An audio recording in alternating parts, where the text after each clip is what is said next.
Assalamualaikum warahmatullahi wabarakatuh. Waalaikumsalam.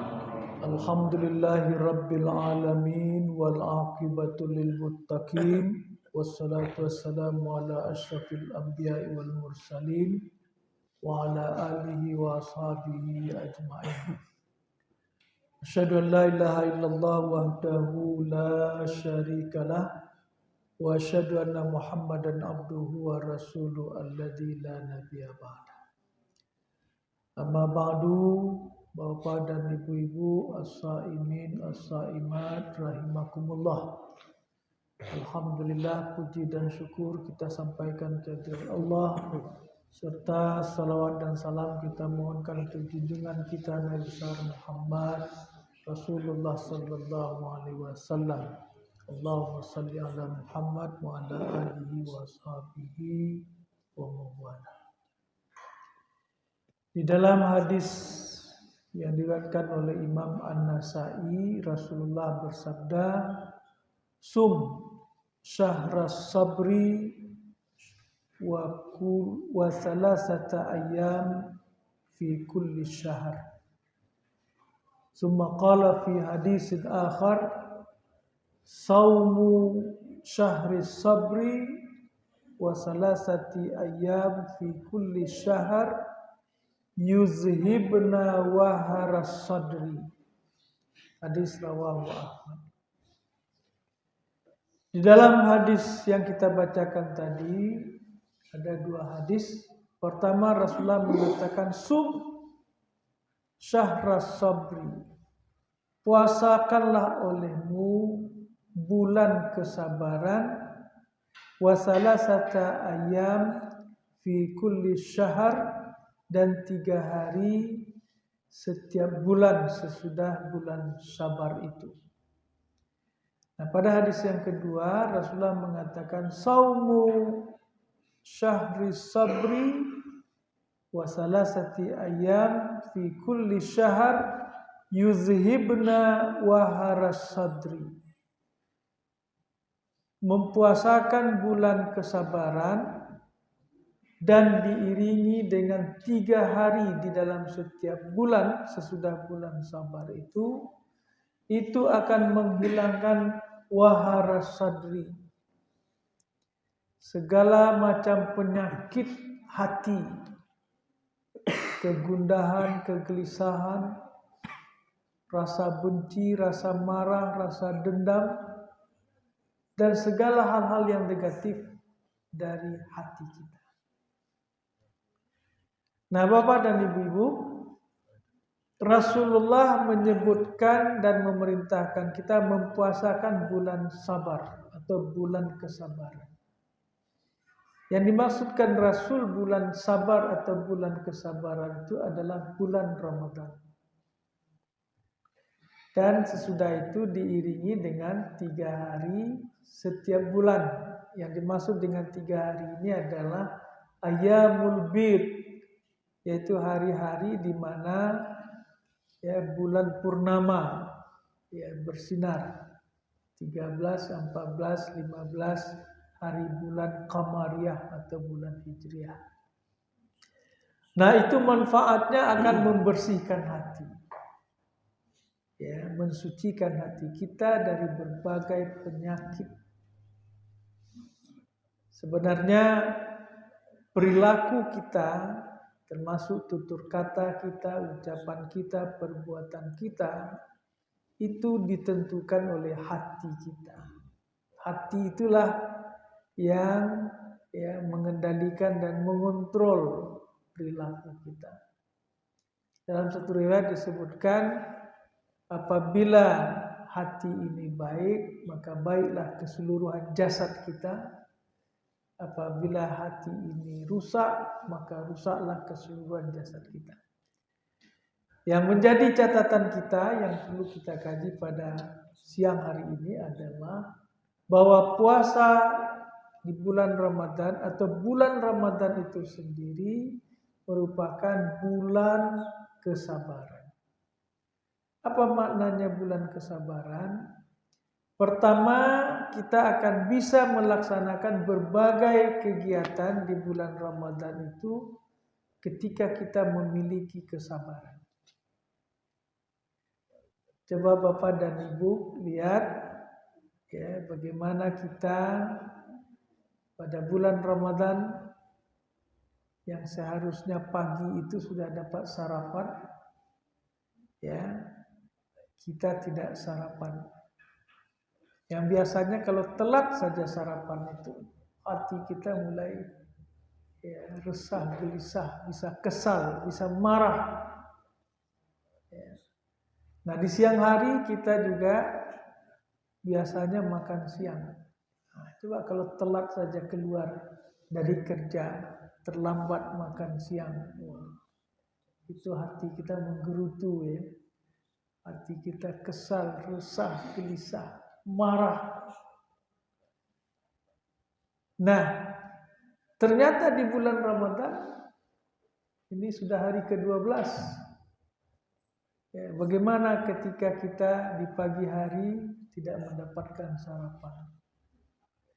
Di siang hari, waktu break ini, waktu ya, kosong, salat, istirahat, tidak ada makan, tidak ada minum. Kita masih mampu ya, beraktivitas, mampu bekerja, mampu hadir ke masjid melaksanakan salat. Nah ini menandakan bagaimana Bapak dan Ibu kita mampu bertahan dan menahan diri dari ya, tuntutan ragawi kita, jasmaniah kita. Nah selanjutnya Bapak dan Ibu, nanti sesudah selesai puasa di hari-hari di mana kita berbuka pada waktu maghrib, kita berlanjut ke masjid lagi, salat isya berjamaah. Dan biasanya sebagian kita itu kalau sudah selesai salat isya, kita langsung istirahat, bahkan ada yang langsung tidur supaya besok bisa segar untuk bekerja kembali. Tapi di bulan Ramadan kita melihat dan bahkan mengalami ya, sesudah selesai salat isya ada lagi namanya salat tarawih dan witir atau qiyamul Ramadan. Bahkan ada tausiah lagi. Sehingga kita terlambat pulang ke rumah, terlambat tidur. Ya, dan bagi kita sebagian tadarusul Quran lagi. Membaca dan mengulangi bacaan-bacaan Al-Quran. Nah sesudah itu Bapak dan Ibu biasanya kita bangun waktu azan subuh. Tapi di bulan Ramadan kita justru bangun lebih awal. Apalagi ibu-ibu yang menyiapkan sahur ya. Itu jam 3-an itu sudah bangun. Nah, sesudah itu sahur. Dan sahur ini juga bagian dari perintah ya, perintah Rasulullah tasahharu. Bersahurlah kamu fa inna fis sahur barakah. Pada sahur itu ada kebaikan. Nah, sesudah itu kita menunggu atau ke masjid salat subuh. Kadang-kadang di beberapa tempat ada lagi tausiah subuh. Ya, jadi telat lagi pulang. Sementara pagi-pagi kita sudah ditunggu di tempat pekerjaan kita untuk melaksanakan tugas-tugas ya, sebagai pegawai, sebagai karyawan, sebagai staf atau sebagai pimpinan ya, dengan berbagai profesi dan posisi yang kita miliki. Ini Bapak dan Ibu sebuah ya, perjalanan aktivitas keseharian di bulan Ramadan yang ini tidak bisa kita lakukan di luar bulan Ramadan. Ya, telat sarapan, apalagi tidak sarapan. Telat makan siang, apalagi tidak makan siang. Ya, telat tidur, apalagi harus cepat lagi bangun dan sebagainya. Ini yang disebut dengan syahrus sabr. Jadi Bapak dan Ibu, kita pertama bisa melakukan itu karena kesabaran, tapi sekaligus kondisi ya yang disyariatkan oleh Allah dan Rasulnya di bulan Ramadan ini membentuk perilaku sabar. Jadi ini ada dua perspektif, dua sisi kita melihat bagaimana hubungan kesabaran dengan puasa atau bulan Ramadan. Nah, pertanyaan kita untuk lebih mendalami, apa sebenarnya yang kita sebut dengan sabar itu? Ma huwa sabru? Apa itu sabar? Kadang-kadang ada di antara kita yang memahami sabar itu mengalah. Ada yang memahami bahkan negatif. Itu sabar itu orang yang lemah. Ya. Nah, maka dia sabar. Kenapa? Karena lemah. Sabar kenapa? Karena dia kalah. Sebenarnya Bapak dan Ibu terbalik pemahaman yang sesungguhnya terhadap sabar. Sabar itu sebenarnya sebuah kekuatan, sebuah modal untuk bisa meraih berbagai prestasi. Jadi kalau untuk meraih sebuah prestasi itu bukan kelemahan. Ya. Coba Bapak Ibu melihat firman Allah dalam surat Ali Imran ayat yang ke-200. Di situ disebutkan a'udzubillahi minasyaitonirrajim ya ayyuhalladzina amanu isbiru wasabiru warabitu wattaqullaha la'allakum tuflihun. Ujungnya kemenangan, kesuksesan, keberhasilan. Bagaimana cara meraihnya untuk mendapatkannya, merebutnya? Itu yang pertama, isbiru. Sabarlah kamu. Wasabiru, bangun dan galang kesabaran itu, saling menyabarkan. Warabitu, galang persatuan, bangun kekompakan. Wattaqullah, dan bertakwa kepada Allah. La'allakum tuflihun, kamu akan menang, kamu akan sukses. Jadi sabar itu perilaku orang menang. Sabar itu perilaku orang sukses. Nah, kalau begitu apa makna sabar itu? Bapak dan Ibu, secara etimologi, secara lughatan, as-sabru fil lughah atau as-sabru lughatan wa al-habsu. Sabar itu secara bahasa, secara etimologi adalah al-habsu, kemampuan bertahan dan menahan. Jadi bertahan itu menunjukkan sebuah kekuatan, dan menahan itu juga menunjukkan sebuah kekuatan. Itulah arti sabar, bertahan dan menahan. Nah, secara syar'an atau secara terminologi, sabar itu bermakna ya habsu, al-habas, habsun nafsi ala salasati asya. Habsun nafsi, kemampuan bertahan dan menahan diri ala salasati asya, atas 3 hal. Pertama, habsun nafsi ala ta'atillah, ala ta'ah. Sabar bermakna kemampuan kita bertahan dan menahan diri dalam melaksanakan ketaatan kepada Allah. Nah, Bapak dan Ibu, taat kepada Allah atau melakukan taat kepada Allah itu as-sakilah, As-sakilah itu sesuatu yang berat. Ya. Melaksanakan taat kepada Allah itu sesuatu yang berat, sesuatu yang kita harus pikul, sesuatu beban. Ada kesulitan di situ, ada masyakkah.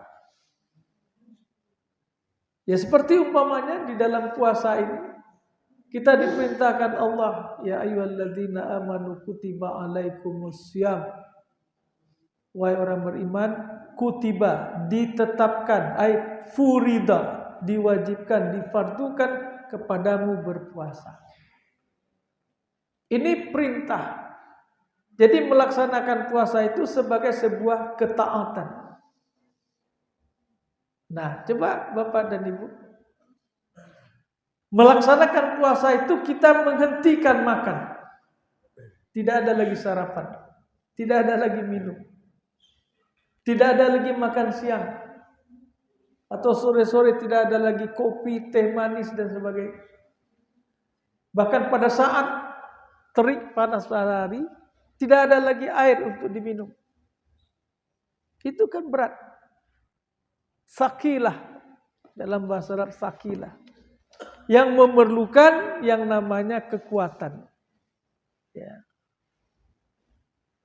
Begitu juga salat, ya Bapak dan Ibu, salat. Dan dalam Al-Quran disebutkan innaha lakabiratun. Sesungguhnya salat itu adalah sebuah beban yang besar. Illa alal khashiin, kecuali orang yang khusyuk. Jadi untuk melaksanakan salat itu perlu kekuatan, kemampuan ya bertahan dan menahan diri kita. Ya. Apalagi pada malam Ramadan ini. Ya. Tidak hanya salat fardu, ditambah lagi dengan salat qiyamul Ramadan atau tarawih dan witir. Ya. Ya. Jadi Bapak dan Ibu, taat itu as-sakilah, memerlukan yang namanya kesabaran. Ya. Begitu juga ketaatan-ketaatan yang lain. Seperti membayar zakat. Ini kan nanti kita ada yang mentradisikan zakat malnya itu dikeluarkan di bulan Ramadan. Atau nanti ketika mengakhiri Ramadan, kita mengeluarkan zakatul fitr, zakat fitrah. Ini juga sebuah as-sakilah. As-sakilah yang berat. Bayangkan capek-capek kita mencari, bekerja, berusaha, dapat uang, kita kumpulkan, lantas diberikan kepada orang. Ya. Kan zakat itu memberikan harta kita kepada orang lain. Hasil jerih payah kita, hasil keringat kita. Maka ketika Rasulullah wafat, Bapak dan Ibu, sebagian orang-orang yang baru masuk Islam itu ada yang murtad. Bahkan ada yang enggan dan tidak mau membayar zakat. Akhirnya Abu Bakar yang memerintah sebagai khalifah pengganti Rasulullah ketika itu menertibkan itu. Orang-orang yang murtad itu diperangi. Orang-orang yang mani'uz zakah itu diperangi. Ya, karena memang mengeluarkan uang. Ya. Yang kita sudah capek-capek berusaha bekerja dan sebagainya, ada yang pagi, siang, bahkan sampai malam, kita bagikan kepada Allah. Ini memerlukan kesabaran, as-sakinah. Haji juga begitu. Haji itu Bapak dan Ibu mengeluarkan dana, kalau sekarang 50-an juta. Ya. Dan ke sana Bapak dan Ibu, kita juga kadang-kadang tidak berada pada tempat-tempat yang kondusif untuk tidur, untuk bahkan ke kamar mandi dan sebagainya. Itu ketika di Arafah. Pada waktu di Arafah kita tinggal di tenda-tenda yang ketika kita akan buang air kecil atau buang air besar atau ke kamar mandi, itu antriannya cukup panjang. Apalagi nanti di Mina. Itu jam berapapun kita keluar dari tenda atau kemah itu mau ke kamar mandi, itu minimal belasan orang antrian. Jam berapapun kita keluar. Kita pikir kalau jam 12 malam itu sudah tidak ada antrian. Jam 2 malam sudah tidak ada antrian. Panjang antrian. Ya, apalagi nanti tawaf, sa'i, ya. Itu as-saqilah, memerlukan yang namanya kesabaran. Walaupun Bapak dan Ibu, ya, di ujung dari ya ketaatan itu ada kemudahan, kelapangan dan kebahagiaan. Dan memang itulah konsep hidup ini. Kalau kita ingin senang, ya kita harus siap bersakit-sakit dahulu. Nah, sebagaimana pepatah kita, berakit-rakit ke hulu, berenang-renang ke tepian. Bersakit-sakit dahulu, bersenang-senang kemudian. Jadi orang yang mau bisa sukses dan berhasil, dia harus siap memiliki kekuatan yang dimiliki.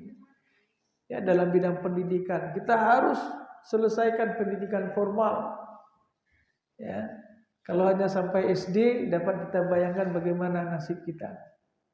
Ya, peluang untuk bekerja. Kalau SMP, SMA, nah, tapi kalau sudah berlanjut sampai S2, S3, nah itu peluang juga akan lebih besar. Jadi ini yang pertama Bapak dan Ibu, ya, habsun nafs ala ta'ah, ay ala ta'atillah, itu memerlukan kesabaran. Ya. Dan orang yang sabar itu, nah ini janji Allah. Orang yang sabar itu adalah wabasyiris sabirin alladzina idza asabathum musibah qalu inna lillahi wa inna ilaihi rajiun ulaika alaihim salawatum mir rabbihim wa rahmah. Ya. Orang yang sabar itu akan mendapat salawat. Salawat dari Allah Tuhan. Kalau selama ini kan kita memohonkan salawat untuk Rasulullah. Apa makna salawat? Salawat itu kesejahteraan, keselamatan. Jadi kalau salawat kepada Rasulullah, kita memohon kepada Allah agar dianugerahi salawat itu, kesejahteraan. Tapi bagi orang yang sabar, itu Allah langsung memberikan salawat kepada kita. Ya. Salawatum mir rabbihim wa rahmah, dan kasih sayang. Ulaika humul muhtadun, dan mereka akan selalu diberi petunjuk. Coba bayangkan Bapak dan Ibu, setiap perjalanan kita diberi petunjuk. Mungkinkah kita sesat? Mungkinkah kita keliru dan salah? Bahkan dalam bagian lain Allah mengatakan, ya ayyuhalladzina amanu ista'inu bis-sabri was-salah innallaha ma'as sabirin. Allah itu menyertai orang-orang yang sabar. Ya. Bagaimana bayangan kita kalau perjalanan kita di kota ini disertai oleh wali kota, atau di negara ini didampingi oleh presiden? Itu lampu merah, itu traffic light, itu tidak laku lagi, lempang kemana saja. Ini Allah yang menyertai perjalanan kita. Allah yang menciptakan alam ini, Allah yang memfasilitasi alam ini, ya, Rabbul Alamin. Dapat kita bayangkan bagaimana mudahnya kehidupan kita kalau kita sudah disertai oleh pemilik alam ini. Nah, Bapak dan Ibu, ini yang pertama, ya, habsun nafs ala ta'atillah.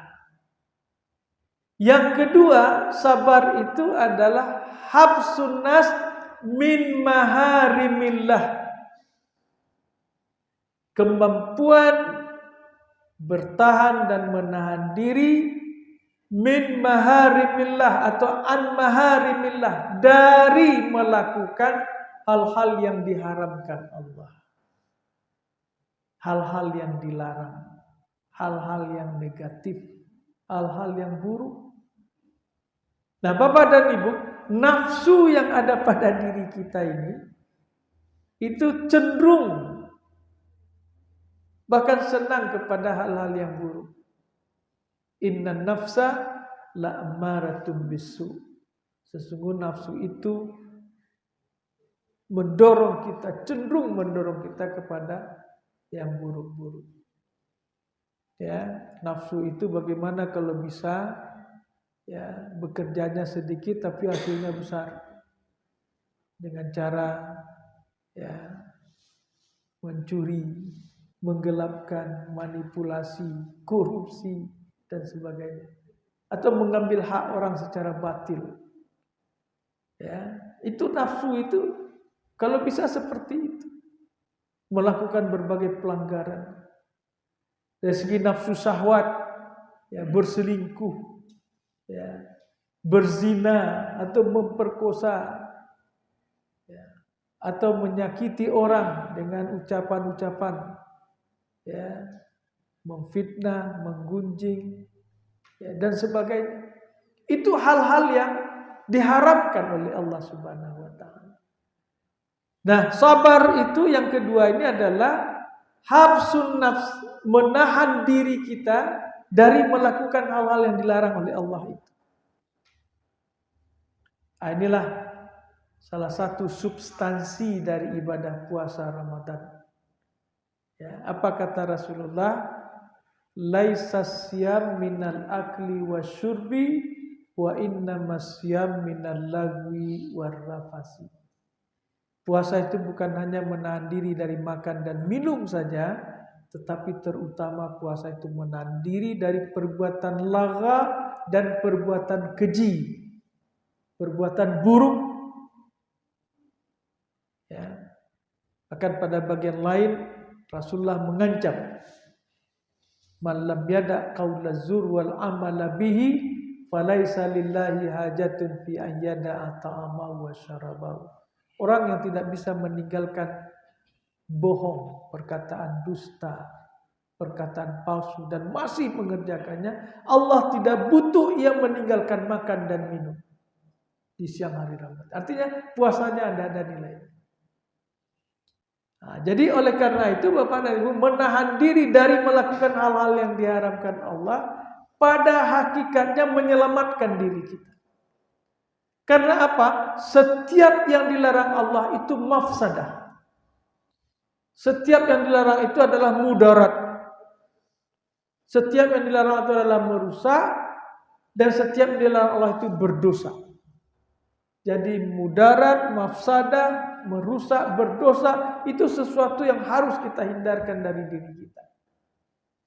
Nah, ini yang kedua. Kemudian yang terakhir Bapak dan Ibu, sabar itu adalah habsun nafs ala aqdarillah al-mu'limah. Kemampuan bertahan dan menahan diri ala aqdarillah, atas ketentuan-ketentuan dan takdir-takdir Allah yang al-mu'limah, yang menyakitkan, yang menyedihkan, yang mendukakan. Bapak dan Ibu, ketentuan-ketentuan Allah itu tidak selamanya negatif, buruk. Tapi juga itu tetap disebut oleh Allah ujian. Ya, dalam Al-Quran Allah mengatakan, وَنَبْلُوكُمْ بِالشَّرِّ وَالْخَيْرِ fitnah. Kami uji kamu melalui kebaikan, harta, kekayaan, dan keburukan, kemiskinan, kemelaratan, fitnah. Itu ujian. Jadi Bapak dan Ibu, yang baik kadang-kadang menurut perspektif kita itu bisa sebagai baik, tapi kadang-kadang hati-hati. Justru ketika diberi nikmat, kesempatan, jabatan, kelebihan, di situ ada peluang lagi kita akan digoda dan dirayu oleh setan. Maka salah satu daripada ya potensi negatif yang ada pada diri manusia itu apa? Kalla innal insana la yatgha ar-ra'ahu istaghna. Sungguh manusia itu akan berperilaku tughyan, taghut, Kapan ra'ahu stagna? Ketika melihat dirinya lebih kaya, lebih pintar, lebih berjabatan dan sebagainya. Sombong, takabur. Itu juga menjadi sesuatu yang buruk.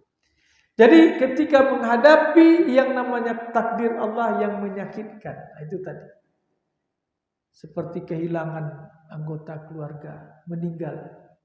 Kehilangan harta, kecurian, kebakaran, kerampokan, dan sebagainya. Itu merupakan ketentuan Allah yang sifatnya mu'limah, menyakitkan, menyedihkan. Nah, kita sabar. Sabar tidak bersifat kesal. Jadi orang bapak dan ibu ketika dicoba dalam bentuk ujian dan cobaan seperti ini, umumnya kan kesal, marah, ya, murka. Itu sifat dasar. Suhtu, as-suhtu, ya, jengkel, kenapa, mengapa, dan sebagainya. Bahkan kadang-kadang Allah disesali. Ya. Nah, kita harus meningkat dari tingkatan itu kepada as-sabar. Kita menerima itu. Menerima itu mampu bertahan sehingga tidak keluar dari ketentuan dan jalur rel. Sehingga kita tidak mencaci orang lain, mencari kambing hitam orang lain. Minimal kita melakukan evaluasi terhadap diri kita dan kemudian ke depan berhati-hati. Nah, inilah Bapak dan Ibu, bentuk-bentuk kesabaran. Dan semua itu akan bermuara kepada yang namanya salawatun min rabbih. Kita akan meraih ya, kesejahteraan dan kemudahan dari Allah. Kita akan meraih kemenangan, la'allakum tuflihun. Bahkan kita akan menemukan solusi dari berbagai persoalan hidup kita. Seperti yang dikatakan Allah, ista'inu bis sabri was salah. Ya, innallaha ma'as sabirin. Dapatkanlah pertolongan dari Allah ya, melalui salat dan sabar. Allah menyertai orang-orang yang sabar. Inilah Bapak dan Ibu kajian kita pada siang ini, mudah-mudahan bermanfaat. Mungkin ada hal-hal yang ingin ditanyakan atau kita diskusikan. Kita masih punya beberapa menit. Saya persilakan. Iya, kami persilakan kepada Bapak Ibu jemaah sekalian yang ingin bertanya.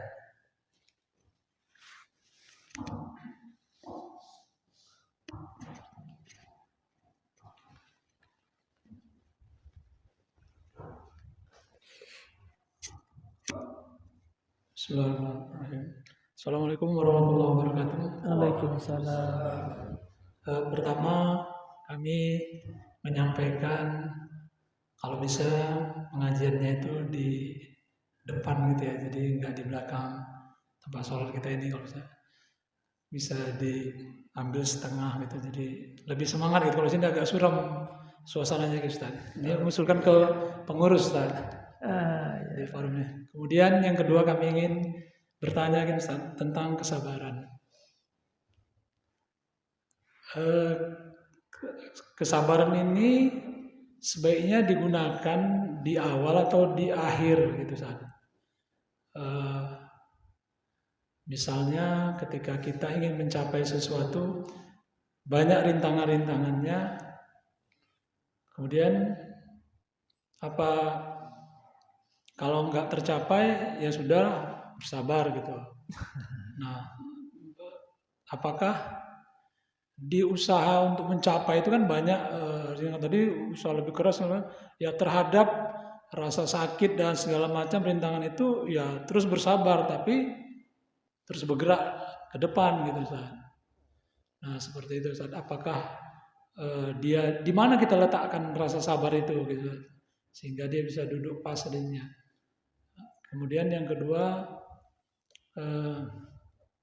sabar ini sebaiknya senjata bagi semua orang atau senjata bagi yang sedang berjuang atau yang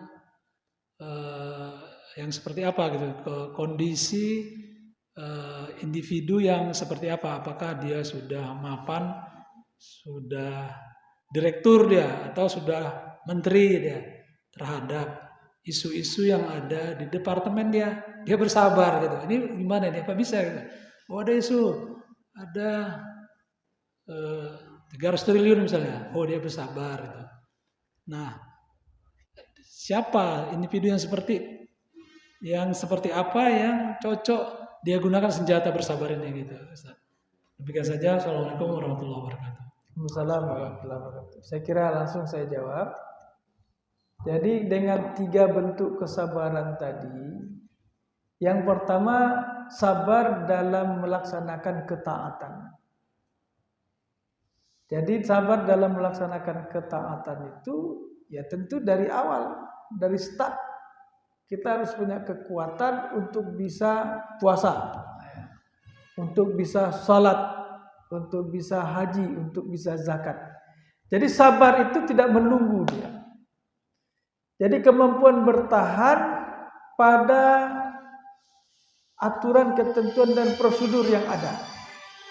Jadi kalau kita kalau sifatnya puasa kan menahan diri. Ya, maka kita tidak makan, tidak minum.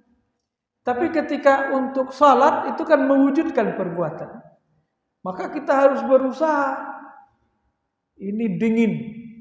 Nah, bagaimana supaya kita bisa juga ke masjid? Kalau kita di daerah-daerah tropis ini tidak ada masalah, paling-paling hujan. Nah, untuk bisa ke masjid salat berjamaah, kita cari payung kalau hujan. Kita cari mantel kalau kita punya kendaraan dan lain-lain sebagainya. Jadi artinya sejak awal itu kita sabar. Sabar artinya bukan berhenti, bukan menunggu. Sabar itu ya habsun nafs, ya, menahan diri untuk bisa melaksanakan ketaatan kepada Allah. Jadi jangan hujan, tak jadi ke masjid. Padahal kita masih bisa menggunakan payung, bisa menggunakan mantel. Nah, bagi yang bermobil ya apalagi bisa menggunakan mobil. Oh becek pakai sepatu bot atau pakai sendal dan sebagainya. Jadi sabru ala ta'ah itu harus sejak awal. Jadi kita mau ujian, kita harus mempersiapkan diri. Jadi bukan di akhir, tapi di awal. Ya, taat kepada ketentuan, ada prosedur, kita harus ikuti ujian. Apa yang harus kita lakukan, langkah-langkah? Apa yang harus kita persiapkan? Nah, begitu juga bentuk-bentuk ketaatan, baik ketaatan kepada Allah, ketaatan kepada aturan di mana kita bekerja, berprofesi dan sebagainya. Itu yang pertama. Kemudian yang kedua, tahan dan menahan diri tidak melakukan yang dilarang. Karena peraturan-peraturan Allah, ya, jangan mengambil hak orang lain dengan cara batil. Padahal ada peluang untuk itu, ya. Itu semua di bawah koordinasi kendali kita. Kita bertahan tidak melakukan itu. Jadi sejak awal, ya, jangan berzina, jangan menyakiti orang, jangan mengatakan kata-kata kotor, kata-kata yang tidak bermanfaat. Nah, begitu juga di peraturan dia Pak. Itu baru peraturan Allah, peraturan instansi lembaga di mana kita bekerja. Nah, ada pantangan-pantangan, larangan-larangan untuk bisa menjauhi dan tidak melakukan itu. Itu kekuatan, sabar itu, menahan diri dan bertahan tidak melakukan itu. Nah, kemudian yang terakhir itu takdir, ya. Nah, kalau takdir itu kita sudah berusaha, bekerja keras, tahu-tahu gagal. Nah, itu sabar atas aqdarillah al-mu'limah yang menyakitkan hati kita. Sudah berusaha berobat, ya, anak atau istri atau siapa saja, berobat di Medan tak bisa, bawa ke Penang, bawa kemana, tahu-tahu juga meninggal. Nah, itu sabar terhadap takdir Allah. Jadi sabar itu mulai dari awal sampai akhir. Jadi sabar itu bukan menyerah dan mengalah. Sabar itu sebagai sebuah kekuatan untuk mewujudkan ketaatan, untuk menjauhi kemaksiatan, dan untuk menerima resiko dan konsekuensi sesudah kita berusaha. siap menerima hasil. Apakah menyenangkan atau tidak menyenangkan. Jadi dengan demikian sabar itu justru menemukan solusi, meraih prestasi, dan juga menghindari dari berbagai kondisi-kondisi yang lebih buruk atau yang tidak diinginkan. Itu makna sabar. Nah, jadi sabar itu harus dari awal, di tengah, dan bahkan sampai kepada ketika di akhir. Ya. Kadang-kadang tidak semua prediksi kita, estimasi kita, perhitungan kita itu berhasil. Walaupun sudah 100% kalkulasinya ini sukses. Tahu tuh, walaupun 99% yang terjadi yang 1% itu tidak berhasil. Nah, jadi oleh karena itu Bapak dan Ibu, sabar ini dibutuhkan semua. Sabar itu bukan mengalah, tapi mengalahkan. Mengalahkan rintangan untuk sukses. Mengalahkan sikap putus asa ketika kita tidak berhasil. Mengalahkan rayuan dan godaan. Kadang-kadang kita digoda, dirayu.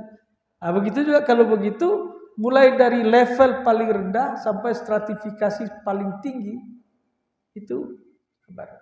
Kan banyak orang yang sudah sampai di puncak, jatuh kan? Ya, dikultuskan, di segala macam kan, akhirnya dia lupa diri, ya, tidak terkendali, sehingga akhirnya, jadi artinya di posisi manapun sabar itu dibutuhkan. Demikian.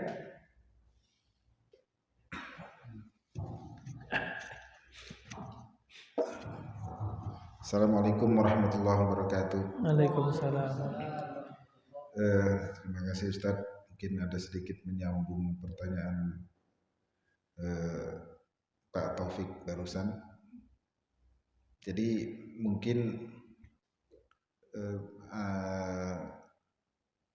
tidak komplit kalau tidak membicarakan syukur juga ya Ustadz ya. Antara sabar dan syukur. Ini kita ini baiknya yang mana nih Ustadz? Apakah syukur lebih banyak bersyukur atau dua-duanya nih Ustaz, atau mungkin menempatkannya nih, mohon inilah Ustaz, mohon dijelaskan. Itu yang pertama Ustaz. Yang selanjutnya, karena Ustaz adalah guru besar hadis, mungkin bolehlah menyampaikan sedikit banyak tentang jenis-jenis hadis supaya kita pun faham. Jadi kalau mau dibilang orang seolah-olah nanti kan kalau udah hadisnya itu dhaif katanya, udahlah nggak usah ditengok-tengok lagi gitu ya. Kira-kira supaya ini bagus pemahaman kita, kira-kira secara umum hadis itu apa-apa aja Ustaz? Kriterianya yang mana yang bisa kita inikan, dan bagaimana sikap kita terhadap hadis-hadis ini tadi. Itu aja Ustaz, terima kasih. Assalamualaikum warahmatullahi wabarakatuh. Waalaikumsalam warahmatullahi wabarakatuh. Baik. Jadi aqdarillah ada yang al-mu'limah, ada yang mulaimah. Takdir Allah itu ada yang mu'limah, menyakitkan, menyedihkan, ada yang mulaimah, menyenangkan, membahagiakan. Terhadap yang terakhir ini kita bersyukur. Tapi terhadap yang menyakitkan, yang menyedihkan, itu umumnya kita sabar. Tapi hati-hati Bapak dan Ibu, ada tingkatan-tingkatan orang di dalam menerima takdir yang sifatnya menyakitkan itu. Maka oleh karena itu, tingkatan yang paling rendah itu as-sukhtu, marah, kesal. Ketika ada sesuatu yang menimpanya, kesal dia. Bisa kesal kepada orang, marah dia kepada orang, atau bahkan ada yang kesal kepada Allah, marah dia kepada Allah. Nah, kita harus meningkat ke tingkat yang berikutnya, yang disebut dengan sabar. Sabar itu menerima dan bertahan pada koridor, pada aturan-aturan yang berlaku. Jadi tidak sampai melanggar. Sabar. Tapi ada tingkatan yang lebih tinggi, yaitu ridha. Jadi tidak sekedar bertahan dan mendahului, tetapi ridha. ada semacam perasaan lega di dalam hati kita. Ya, ridha itu kan rela. Ya. Tapi yang lebih tinggi justru syukur. Ada orang yang ketika ditimpa musibah itu bersyukur, alhamdulillahirabbil alamin. Nah, orang yang seperti ini kacamatanya tidak berhenti pada apa yang terjadi. Tapi apa di balik itu? Bahwa setiap musibah yang diberikan Allah itu ada kebaikan di balik. Ada keuntungan di baliknya. Ya. Salah satu di antaranya tadi itu. Orang yang timpa musibah dia sabar, salawatum mir rabbihim. Dia akan mendapatkan kesejahteraan dari Tuhan. Warahmah, petunjuk. Ulaika humul muhtadun, dan mereka akan mendapatkan petunjuk dalam perjalanan hidup. Maka Luqmanul Hakim dalam riwayat hidupnya itu pernah itu suatu kali dia akan berangkat bersama anak-anak dan keluarganya ke kota Basrah. Lantas pada saat akan berangkat itu si anak saking gembiranya, rumahnya berlantai, terjatuh ke bawah, menjerit, menangis. Datang Luqman, dilihatnya anaknya sudah terluka, berdarah, mengerang kesakitan. Ketika dia mengangkat anaknya itu dia mengucapkan apa? Alhamdulillahirabbil alamin. Ya, bersyukur dia. Lantas si anak karena dia tahu ini ayah saya bersyukur, saya sakit ayah saya bersyukur. Dia tanya, "Wahai ayah, kenapa engkau bersyukur atas terjatuhnya aku?" Apa jawaban si anak? Jawaban si ayah, Luqmanul Hakim, af'alullah la takhlu anil hikmah. Seluruh ketentuan-ketentuan dan perbuatan Allah tidak sunyi dari hikmah.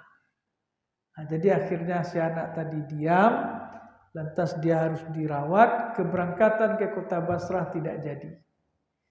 Nah, dirawatlah sampai sembuh lukanya, sampai bisa berjalan beberapa hari. Sesudah dia sembuh, dia main-main di halaman rumah. Kebetulan halaman rumah itu di pinggir jalan antara kota Basrah dengan kotanya. Tahu-tahu dilihatnya beberapa rombongan, makin lama makin dekat, ada yang dipapah, ada yang ditandu, mukanya pucat-pucat semua. Ditanya, "Wahai paman, apa ini? Kok bisa seperti ini?" Nah, apa katanya? Kota Basrah sedang dilanda dan diserang penyakit taun. Sebagian besar penduduk kota Basrah meninggal dunia. Kami ini adalah sisa-sisanya. Terbayang oleh si anak tadi. Beberapa hari yang lalu dia dan keluarganya akan berangkat ke kota Basrah. Nah, lantas dia terjatuh, luka berdarah, tak jadi berangkat. Maka dihubungkannya lah dengan ucapan ayahnya, af'alullah la takhlu anil hikmah. Ya. Seluruh ketentuan dan perbuatan Allah itu tidak sunyi dari hikmah. Akhirnya dia bersyukur. Pernah juga dalam kisah ada orang ketinggalan pesawat mau berangkat, ya, ngomel, sial dan sebagainya. Ternyata beberapa saat sesudah itu kedengaran pesawat itu jatuh.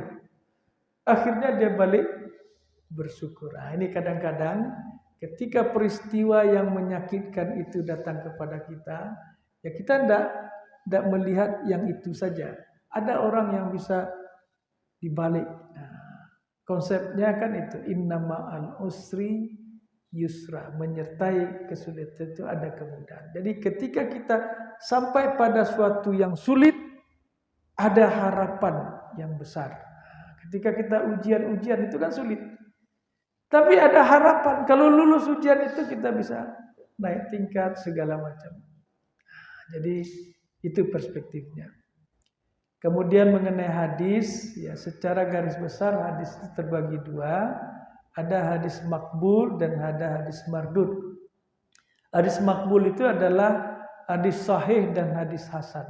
Hadis yang bisa diterima sebagai dalil, argumen dan hujjah dalam melaksanakan sesuatu ibadah atau syariat atau dalam berperilaku dalam kehidupan.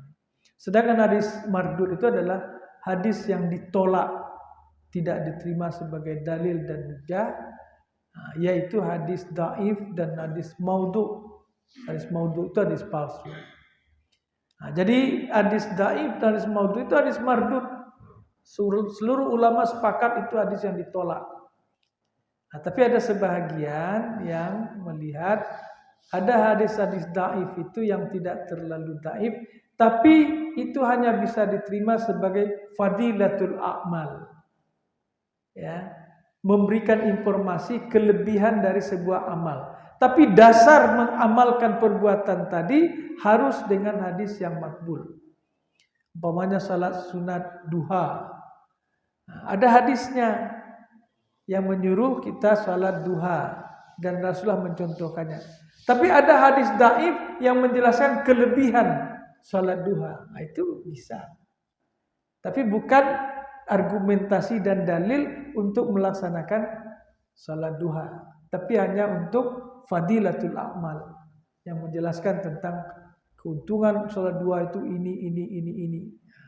Tapi untuk dasar mengamalkan salat duha itu harus hadis makbul atau hadis sahih atau hadis hasan.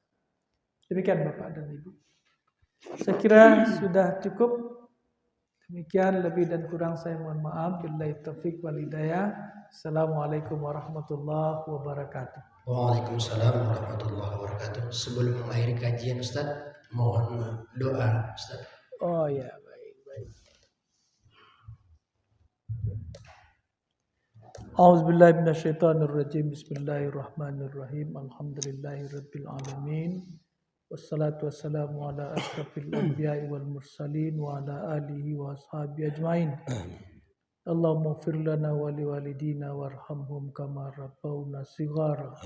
Wa li jami'il muslimina wal muslimat wal mu'minina wal mu'minat al ahya'u minhum wal amwat innaka samiun qaribun mujibud da'wat ya qadiyal hajat. Allahumma inna nas'aluka nafsan bika mutmainnah tu'minu biliqa'ika wa tarda biqada'ika wa taqna bi'ata'ika.